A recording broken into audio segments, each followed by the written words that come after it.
Get ready to laugh out loud as we sit down with the hilarious and insightful Aaron Levene. A comedian, writer, and all-around funny guy, Aaron brings a unique perspective to the stage, drawing from his experiences as a Jewish comedian in the UK. From navigating cultural differences to sharing personal stories of overcoming adversity, Aaron's comedy is both heartwarming and hilarious. Join us for a hilarious and heartfelt conversation. All right, I'm here with Aaron Levene, and we're talking in the pregame. You know, he's a Jewish comedian out in Great Britain that talks about ADHD. I'm a Jewish comedian that, here in America that talks about ADHD.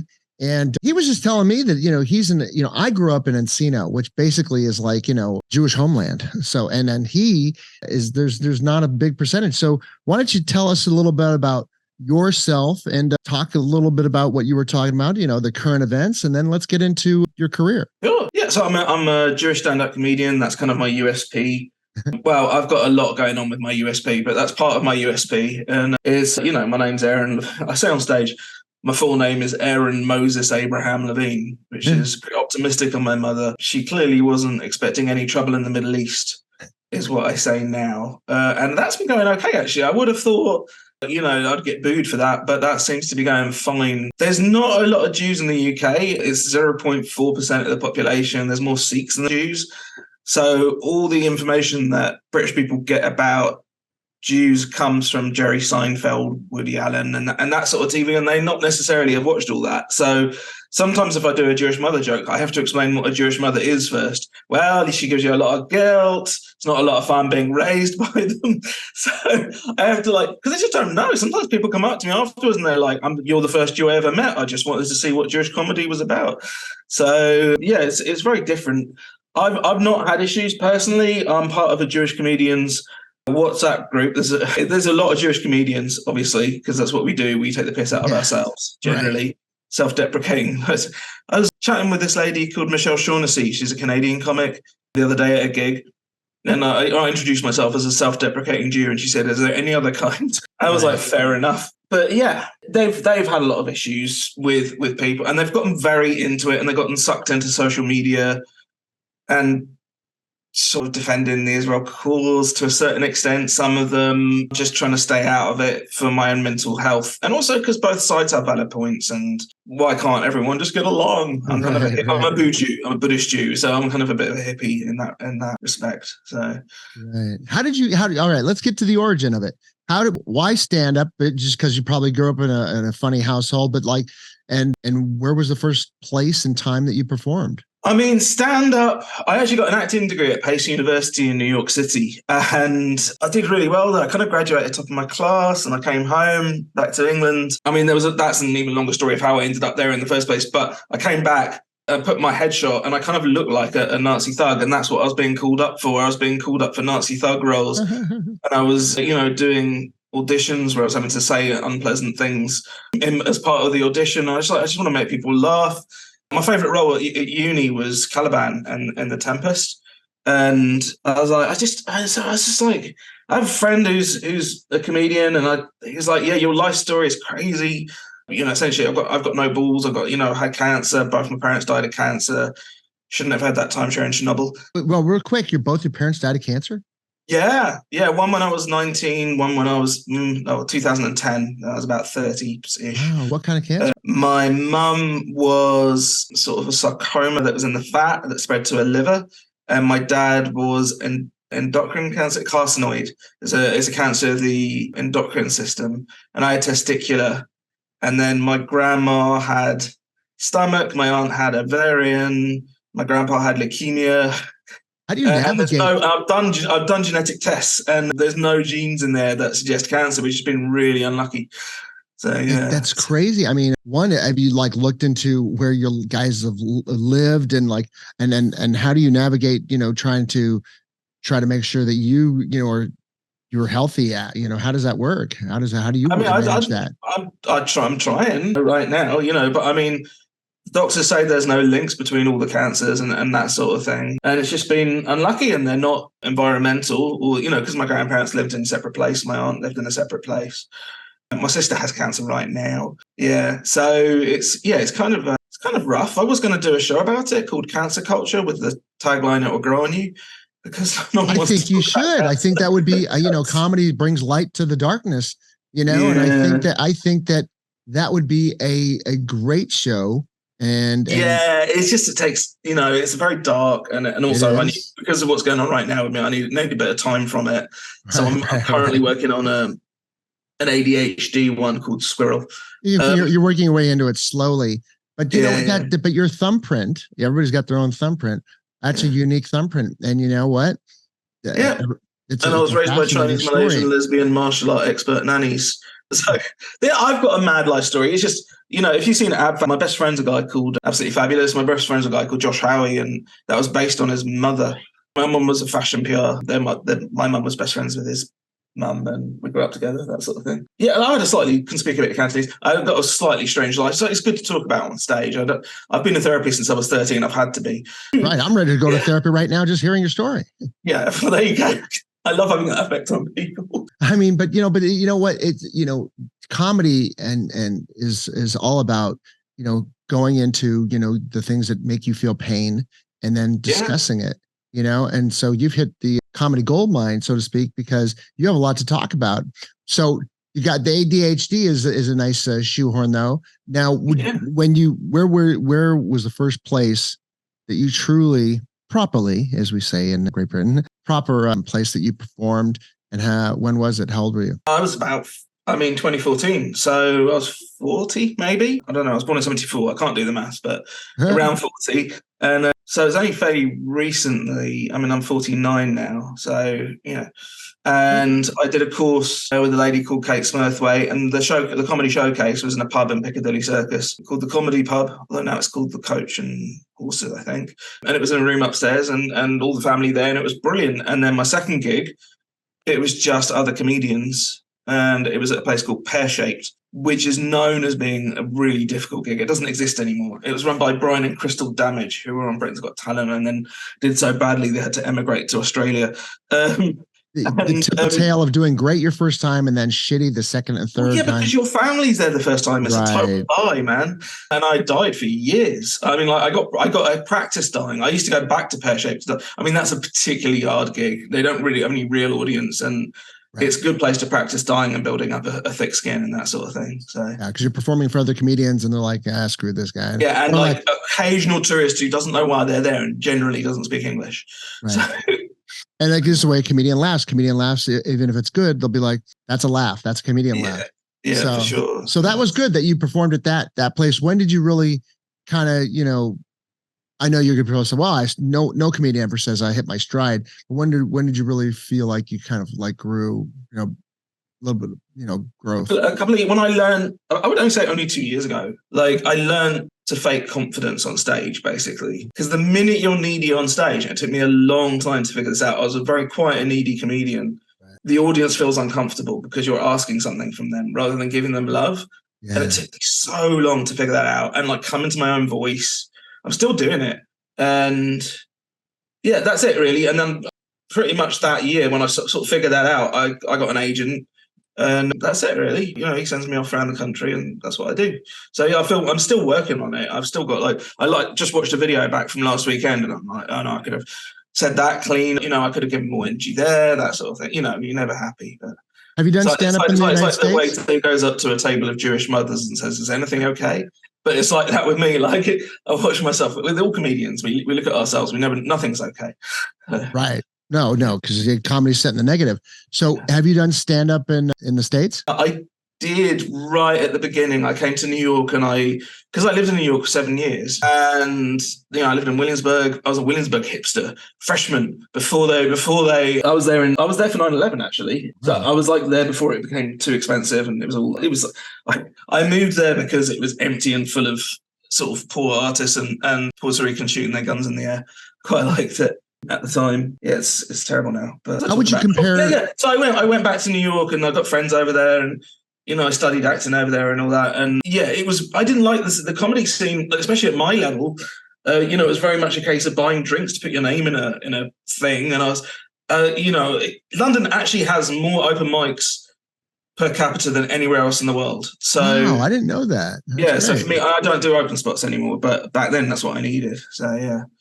How would you compare the United States crowds to the British crowds? Way more sensitive, woke, and PC. I mean, we've kind of caught up. It's a bit like England always catches up with America. Like in England, we used to call bagels bagels, and now the Americans have got to us and we call them bagels. So, but it's the same thing with the crowds. It's like, yeah, we're just like, we got a lot more sensitive. But when I was over there, you know, obviously I'm very dark and I'm self-deprecating. I just make fun of myself. Yeah. But they didn't like it so much. They were just like, what the hell is this? They were like a bit blown away. You know, now self-deprecation. I hear, you know, Great Britain, because I never performed in Great Britain, but they don't like as much as American, the braggadocious. They like self-deprecation humor a little bit more. Would you say that's true? They don't like the bragging thing. That's not that's very un-British. It's not, we're very, I mean, I feel different from the British race as a whole because I'm Jewish, but like I find British people strange. And I got sent to a Jewish boarding school. I was raised with Friday night dinners and all that stuff. But and genetically, I'm 96% Eastern European, where, you know, my wife, who's American, she's from like near Niagara Falls, the Canadian border. Yeah. She's 50% British. Genetically, she's more British than me, but she's American. Meet the Bolo Pack, the ultimate travel companion that transforms into a hammock, a pop-up tent, and even a cooler. Whether you're hiking, camping, or chilling at the beach, the Bolo Pack has you covered. First up, the Bolo Pack is a sleek, compact backpack, perfect for day trips or long adventures. Need a break? With a simple pull, the Bolo Pack transforms into a relaxing hammock, perfect for catching your breath during hikes. Planning to spend the night? The Bolo Pack also converts into a pop-up tent, giving you shelter wherever you go. And the best part? The Bolo Pack doubles as a cooler, keeping your food and drinks fresh for hours. Let me show you how easy it is to switch between modes. First, the hammock. Just a few simple steps, and you're ready to relax. Next, the pop-up tent for quick shelter setup. And finally, the cooler function, ensuring you stay refreshed on the go. From day hikes to weekend getaways, the Bolo Pack adapts to your needs. Whether you're chilling, camping, or keeping your snacks cool, ready to upgrade your travel game? Get your Bolo Pack today and take your adventures to the next level. Link in the description.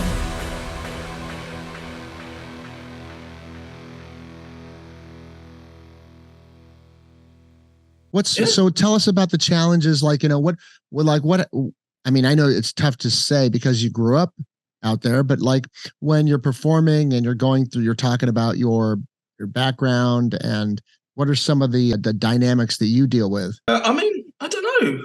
I mean, like I'm just making people laugh, and they're you know, if I'm giving them love now I am, right. Yeah. I'm giving them love as I'm making them laugh, and they're just like, oh, that's cool. You know, that's all it is. I don't really have any issues. Like when I was performing years ago, I used to get people, just because they never met Jews before, this happened once or twice, they'd come up and talk to me, and the only thing they knew was an anti-Semitic joke. They would tell me an anti-Semitic joke as a way of connecting. Do you see? That's nice.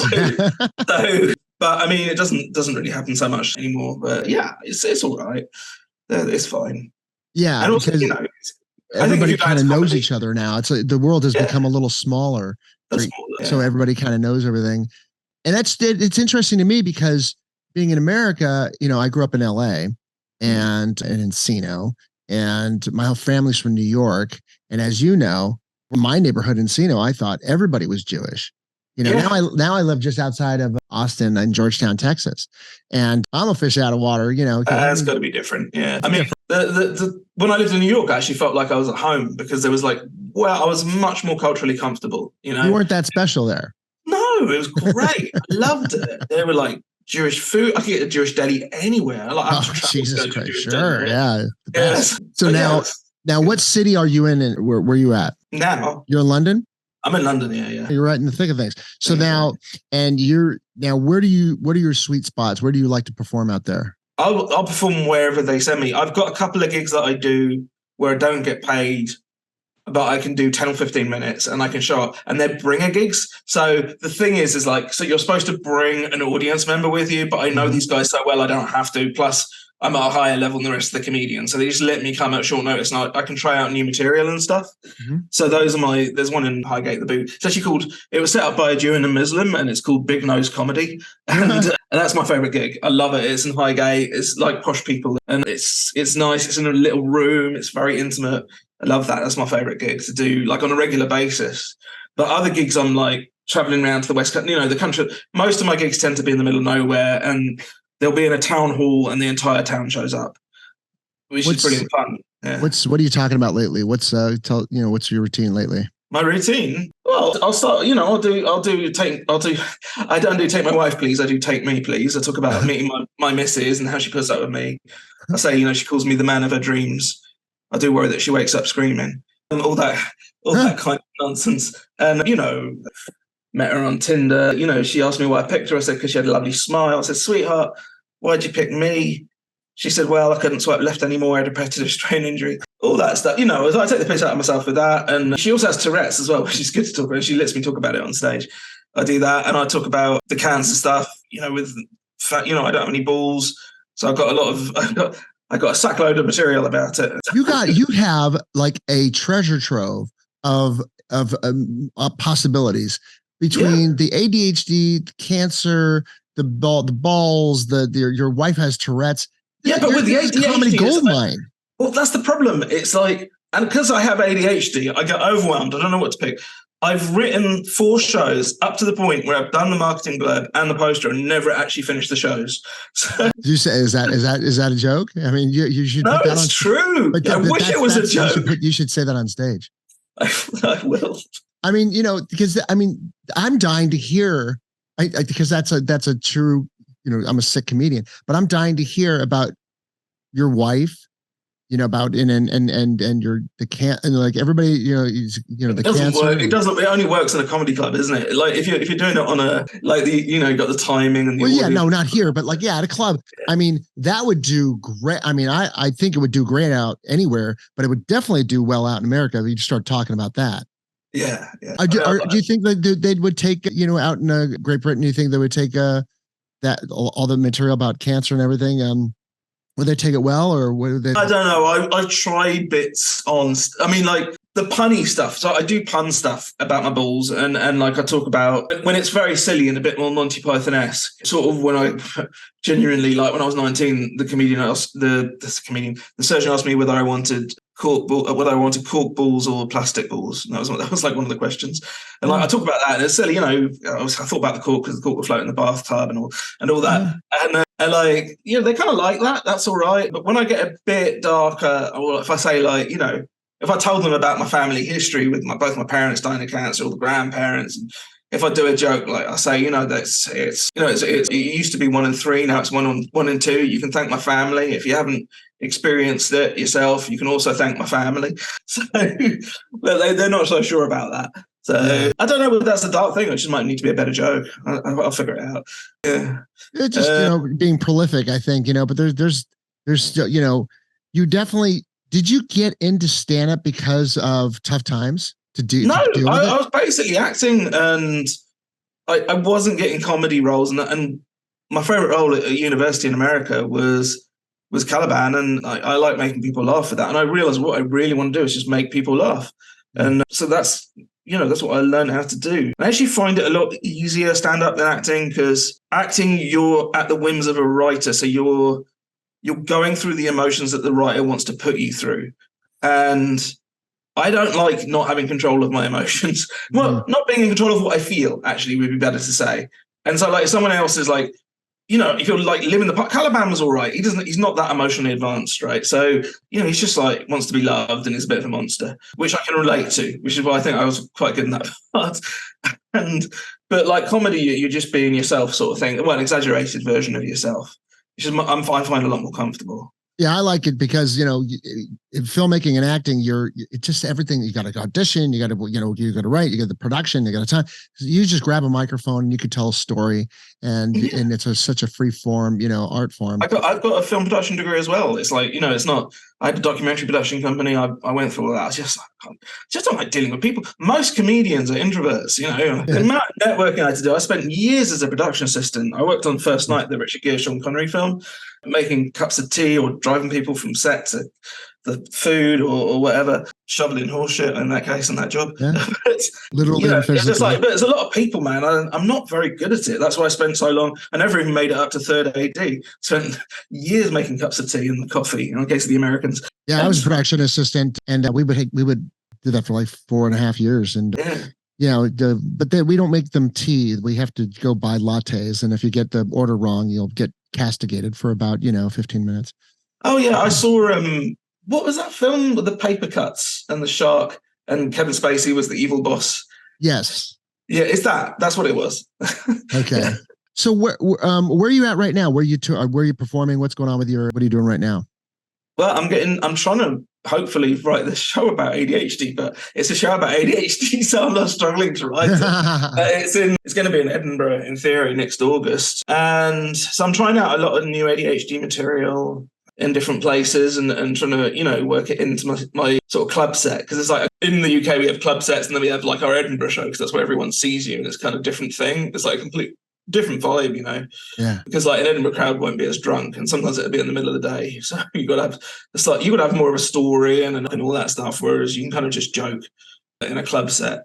But yeah, that's what I'm doing right now. Just trying to gigging. I've got a couple of days off now and then I think next weekend I don't even know where I am. I probably should have found out before I got on. That's all right. It's the life of a comedian.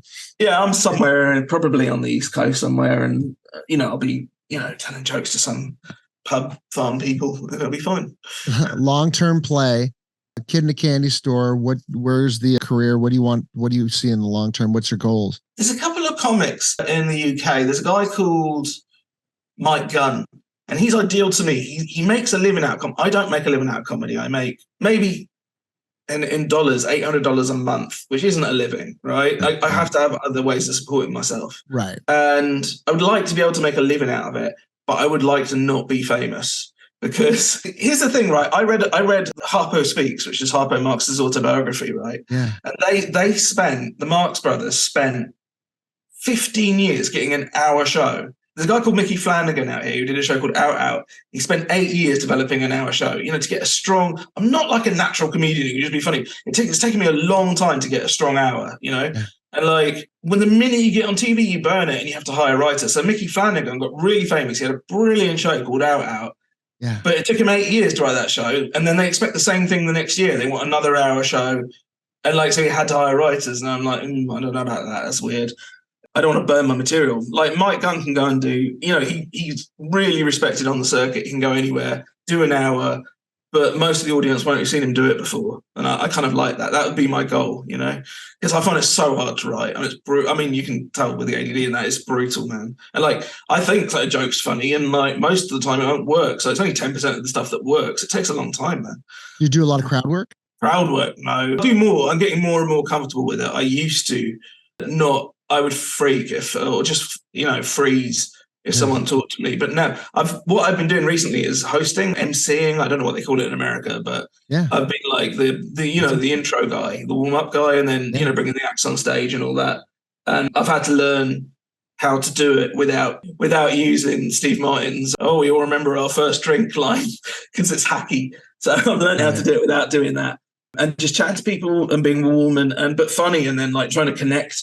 Make a story. What's great when you're an MC on stages, it doesn't matter what they say. You can just make a story out of them. You can make them into whoever you are. And if it's funny and the audience laugh, it's great. And then that person is, the nerdy computer guy or whatever. So that's the character in the front row. And then other comedians will be like, oh, it's the nerdy. I can do this bit at him, It's kind of fun. I quite like MCing. That's been like a really recent last 2-3 years thing where I've been emceeing so that I can get better if I get heckled on stage. One of my jokes, actually, one of my strongest jokes from when I first started came from a heckle, which was, "Oi, Uncle Fester."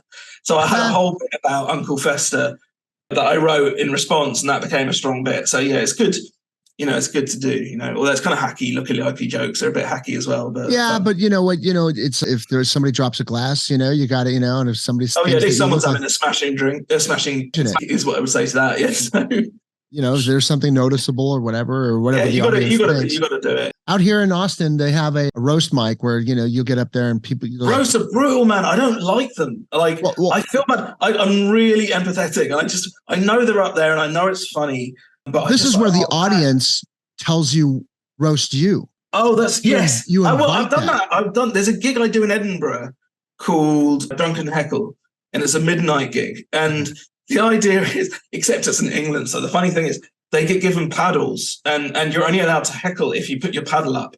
And they're so British, they don't put their paddles up. It's brilliant. But yeah, the point is, sometimes you do that gig, and they're drunk, and they do heckle you, right. And that's excellent for that sort of thing. Yeah, they'll kind of roast you. It's the same thing. That's a beautiful thing in psychology, because you'll learn something about yourself that you didn't know, because everybody else is like getting free reign to say shit about you. I think it's wonderful. I think it's, I have not done that yet, but I think it's great because you're putting yourself, and then look, whether you're, whatever you are, whatever the, society sees you as, you're going to hear it. Oh yeah. The thing is, I'm self-deprecating. So any fat jokes, I've got 10 more that I could do. There's like, you out-meaned me. But like the Nutty Professor. Yeah, exactly. Right.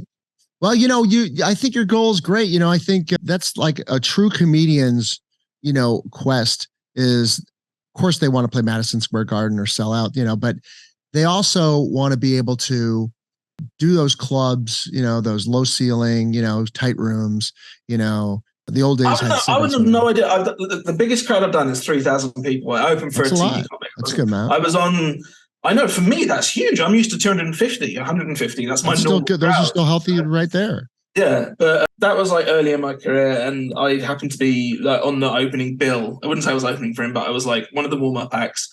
And that was a huge conference center, and the waves of laughed. It's just like a whole different experience. Like, I was used to 200 people laughing. So like if 250 people laughed in there at 3,000, I'd be screwed. But it still feels the same to me. So sometimes those big crowds, if you get 250 people laughing at a crowd of 3,000, eventually it'll permeate. And it does. Yeah. There were like waves of laughter coming at me. It was weird. Sometimes the 50-person room is harder. Yeah, can be. I've played to one person. He was a hotel executive, but he was like he was in the customer service. He was the nicest. He's Swedish. I remember him. He was the nicest single member of the audience I've ever had. Lovely. Awesome. There were like 7 comedians and they were all looking at him. So he's going to laugh, but Well, Aaron, you were out there fighting the good fight. You are a true comedian doing, your thing.